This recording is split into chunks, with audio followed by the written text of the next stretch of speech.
кумадир, дай-ка мне такой план вспомнение, такой план вспомнение, точь-мочь, кумадир, вспомнение, вишке кума, кумадир.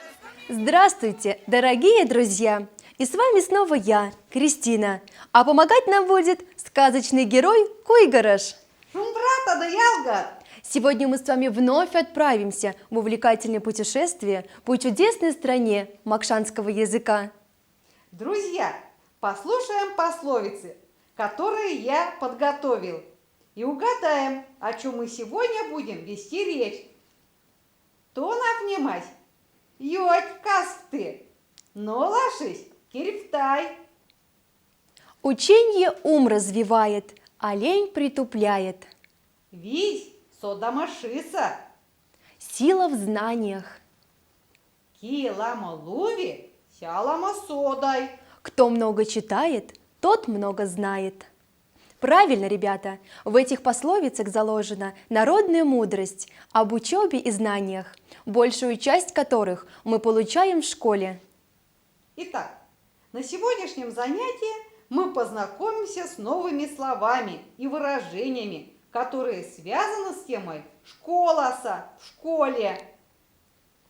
Школа – маленький круг детства, где ребята делают свои первые шаги в мир открытий и свершений. Это мир юности, надежд и радости, где не угасает одухотворяющий поиск разума и добра. Ребята, и, конечно же, вы хорошо помните ваш первый день знаний, 1 сентября, когда мама повела вас в 1 класс. Назовем этот день по-макшански. Так-что ковань Васеньте шись, 1 сентября. С этого дня вы стали учениками, и вас встретила ваша первая учительница, которая стала вашим спутником на пути к знаниям. Назовем, как будет звучать по-макшански ученик и учитель. То нафнись – ученик, то нафтысь – учитель, учительница.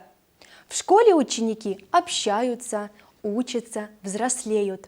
Для многих школа – это что-то большее, чем просто образование. Ребята, а как же на макшанском языке будет звучать слово «учеба»? То нафнима. Все верно, молодцы!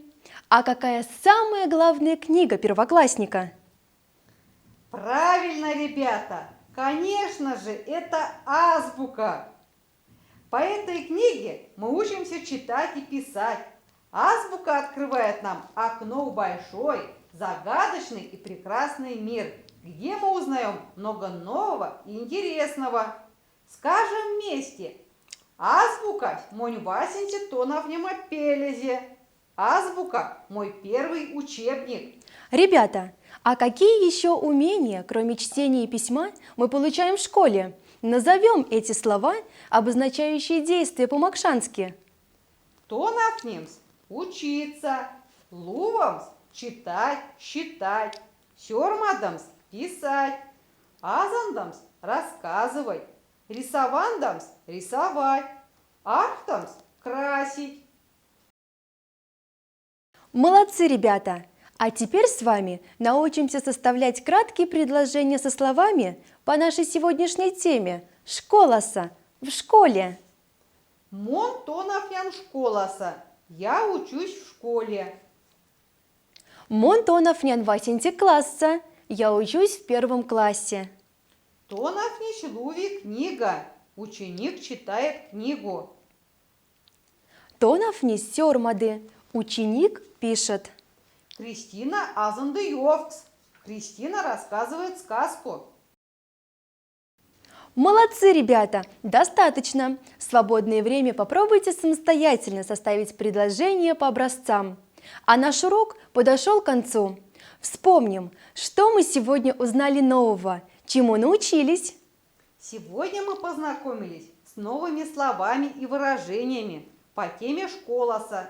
Научились составлять с ними предложения. Итак, друзья, наш урок на этом завершен. Нам с вами было очень интересно. Надеемся, что и вам с нами было не скучно. Ждем вас снова в школе мордовских языков на наших следующих уроках. Вася Димазанг, До свидания, ребята! Не мазан, кельга маялга, уля да шум, брат. До встречи, дорогие друзья. Будьте здоровы! Кумадеры бисенза, точь мочка мадеры бисенза, вишке пума кумадеры бисенза.